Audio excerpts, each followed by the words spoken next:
नमस्कार मित्रों, हाजिर हूँ एक और प्रेरक कहानी के साथ जिसका शीर्षक है जीवन लक्ष्य।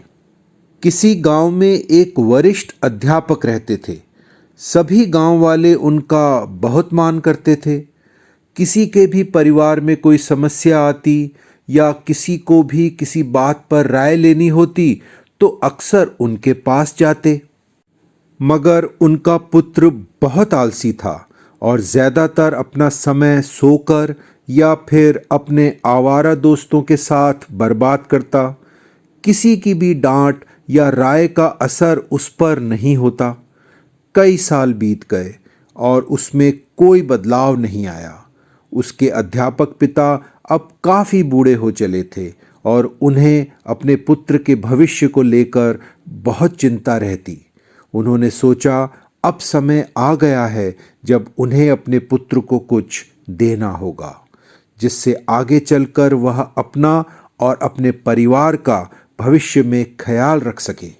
अगले ही दिन पिता ने पुत्र को बुलाया और कहा, बेटा, तुम अब बच्चे नहीं रहे। अब तुम्हें अपनी जिम्मेदारियां समझनी चाहिए। मैं चाहता हूं तुम अपने जीवन के वास्तविक उद्देश्य को समझो और जब तुम अपने जीवन के उद्देश्य को खोज लोगे तब याद रखना तुम सदा खुशहाल और सुखी जीवन जी पाओगे। तब पिता ने बेटे को एक बड़ी सी अटैची दी। जब बेटे ने उसे खोला तो वह चकित रह गया। उसमें हर बदले मौसम के हिसाब से कपड़े थे। इसके अलावा उसमें कुछ खाने की सामग्री, दालें, शहद और एक बड़ा सा नक्शा था। पिता ने कहा, बेटा, मैं चाहता हूं इस नक्शे में दिए गए मार्ग से तुम उस जगह जाओ। मैंने वहां खजाना छुपाया है। तुम्हें जाकर यह खजाना ढूंढना है। बेटे को यह बात बहुत पसंद आई। उसने मन ही मन सोचा, आज पिता ने पहली बार मेरे लिए कुछ अच्छा सोचा है। वह बहुत ही खुश हुआ और अगले दिन तड़के वह अपने सफर पर खजाने की खोज में निकल पड़ा। सफर बहुत ही लंबा था। इसके लिए उसे जंगलों, रेगिस्तानों, पहाड़ों और मैदानों से गुजरना था। जल्द ही दिन हफ्तों में और हफ्ते महीनों में गुजर गए। उस सफर के दौरान वह कई लोगों से मिला। कईयों ने उसकी मदद की, उसे शरण दी और भोजन भी खिलाया। उसका सामना डाकुओं और चोरों से भी हुआ। कईयों ने उसको धोखा भी दिया। कुल मिलाकर उसे सभी अच्छे बुरे अनुभव हुए। मौसम के साथ परिदृश्य भी बदल रहे थे। जब मौसम बहुत खराब होता तो वह रुक जाता और मौसम ठीक होने पर जल्द आगे बढ़ जाता। अंततः एक साल बाद वह दिन भी आया जब वह उस जगह पहुंच गया। वह एक चट्टान थी। नक्शा दिखा रहा था खजाना उस चट्टान पर पेड़ के नीचे है। उसने खोदना शुरू किया। वह खोदता रहा मगर खजाना तो कहीं नहीं मिला। उसने आसपास सब जगह खोद दिया मगर कुछ भी नहीं मिला। वह 2 दिन तक खोदता रहा। तीसरे दिन तक वह इतना थक गया कि उसने वापस आने का फैसला कर लिया। वह बहुत परेशान और गुस्से में था। वह अपने पिता के झूठ बोलने पर बहुत हताश था। बुझे मन से उसने वापसी का सफर शुरू कर दिया। लौटते हुए उसे वही बदलते मौसम और दृश्य दिखे, मगर इस बार जब वह बागानों या खेतों से गुजरता तो उनकी सुंदरता का और फूलों की महक का आनंद लेता, उन्हें महसूस करता।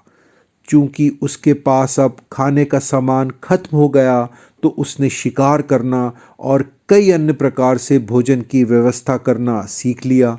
उसने कपड़े धोना, झोंपड़ी बनाना सीखा। अब वह सूरज की दिशा को देखकर समय का अंदाज़ा लगा लेता और अपने सफ़र को बेहतर योजनाबद्ध कर पाता।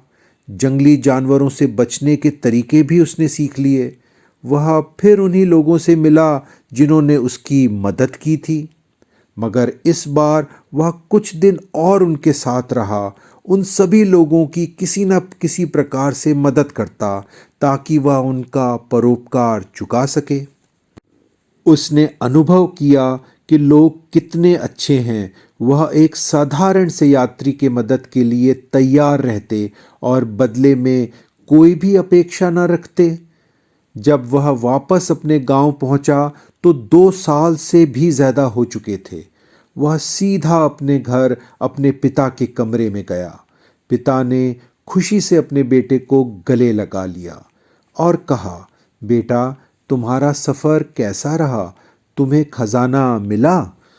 पुत्र ने जवाब दिया, पिताजी, मेरा सफर अच्छा रहा। मुझे कोई भी खजाना नहीं मिला। मुझे माफ कर दीजिए। हो सकता है मेरे वहां पहुंचने से पहले ही किसी ने उसे निकाल लिया हो। बेटा अपने इस व्यवहार से खुद हैरान था कि वह अपने पिता से नाराज नहीं था, बल्कि उनसे माफी मांग रहा था कि वह खजाना नहीं ढूंढ पाया।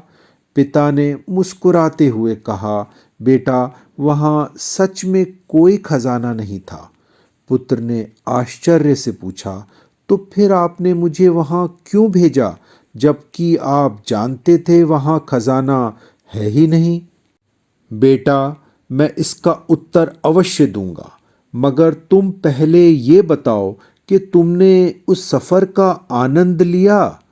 पुत्र ने जवाब दिया, जाते समय मैं जल्द से जल्द उस खजाने तक पहुंचना चाहता था और मुझे चिंता लगी हुई थी कि कोई और उस खजाने को ना ले ले।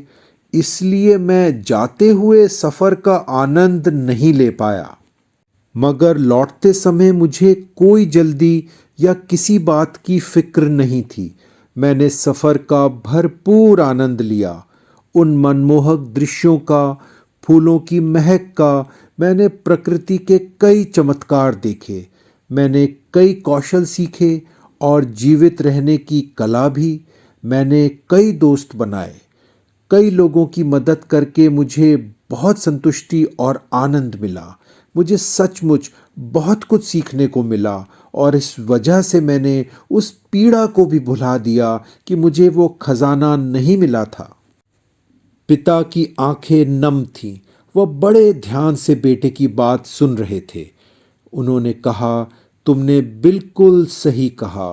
मैं चाहता था तुम जीवन का सच्चा उद्देश्य समझो, जीवन के लक्ष्य को समझो। अगर तुम्हारा उद्देश्य सिर्फ खजाने को हासिल करना होता तो तुम जीवन की बाकी सभी खुशियों से वंचित रहते। बेटा, तुमने जीवन का रहस्य समझ लिया। जीवन में हर दिन कुछ सीखो। सभी अनुभवों को लेकर आगे बढ़ते जाओ बिना किसी डर के। मित्रों, हमारे जीवन का उद्देश्य या लक्ष्य सिर्फ धन रूपी खजाना ही नहीं है। हमें अपने जीवन के प्रतिदिन के अनुभवों से कुछ सीखना चाहिए। जीवन में बहुत सी आवश्यक विद्याओं को अपनाना चाहिए। तभी हमारा जीवन वास्तव में सफल है। अच्छा मित्रों, फिर आऊँगा एक और प्रेरक कहानी के साथ। तब तक कमेंट बॉक्स में अपनी प्रतिक्रियाएं ज़रूर लिखें। धन्यवाद।